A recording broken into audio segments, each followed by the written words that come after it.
காமேஸ்வர பிரேம ரத்ன மணிபரதி பனஸ்தனி நாபியாலவா வால ரோமாலீம் லதா பலகுச்சத்வயீம். ஓம் காமேஸ்வர பிரேம ரத்ன மணி பிரதி பிரணஸ்தனை நம. பரமேஸ்வரனுடைய அன்பை பெறுவதற்காக அம்பாள் பக்தி ஞானத்தை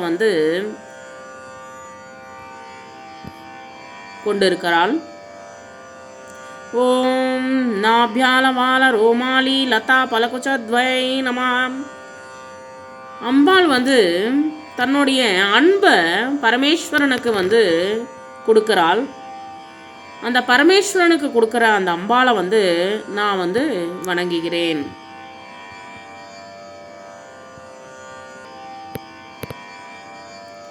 நம்ம அம்பாளையும் பரமேஸ்வரன் ரெண்டு பேரும் வேறு வேறு கிடையாது, ரெண்டு பேருமே ஒன்று தான். ஸோ அர்த்தநாரீஸ்வரர்கள் அப்படின்னு சொல்லுவாங்க.